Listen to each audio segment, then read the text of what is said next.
Imagine, it's the roaring 20s and you're Henry Ford.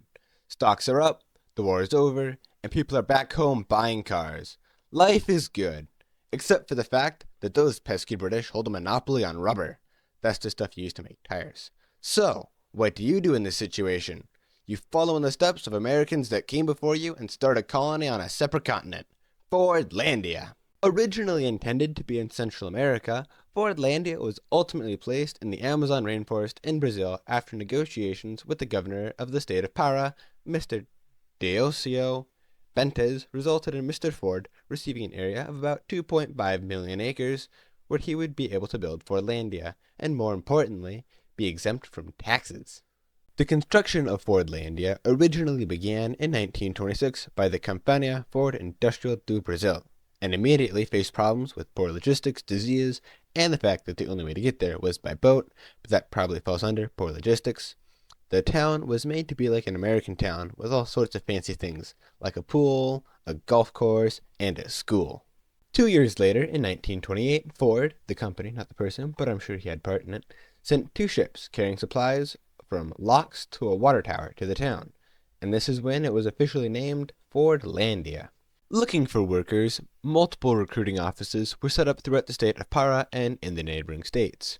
These offices promised good wages and a place to live. This strategy was surprisingly effective as it brought a lot of workers. Those living in the town had to follow a very strict set of rules, including the banning of alcohol, tobacco, soccer, and women. These rules were enforced by American inspectors who would go around the town and from house to house checking to see nothing forbidden was present. People would evade these rules by either traveling outside of the town or by hiding stuff in fruit. They also had to follow a very strict diet of what Henry Ford said a proper diet should be.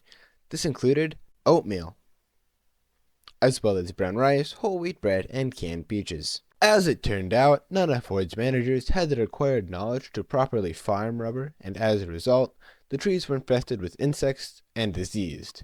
If you can't tell, the result of this was, not good. One time, in 1930, the Fordlandians got fed up, literally and figuratively, with the imposed diet and decided to revolt. They cut the telegraph wires and chased the managers and cook into the woods until the army could arrive to end the revolt. They then negotiated a different diet. The Brazilian government had been suspicious of foreign investments, especially the ones that were in the Amazon, and offered little assistance. This, coupled with the other issues that plagued Fordlandia, caused Ford to make the decision to relocate. In 1934, Ford abandoned Fordlandia and moved its operation to a new town 25 miles downstream. But less than 10 years later, synthetic rubber had been developed and Ford no longer needed to farm the stuff, and abandoned the second town as well.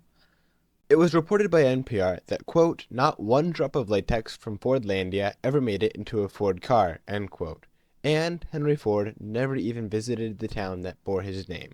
Ah, finally, the lawsuit. In 2015, there was a lawsuit in an attempt to better preserve what remains of the town. The lawsuit eventually did end up securing better preservation for the town. As of 2017, nearly 3,000 people still lived in the town of Fordlandia. But for now, that's the history, and as always, thanks for watching. See you next time.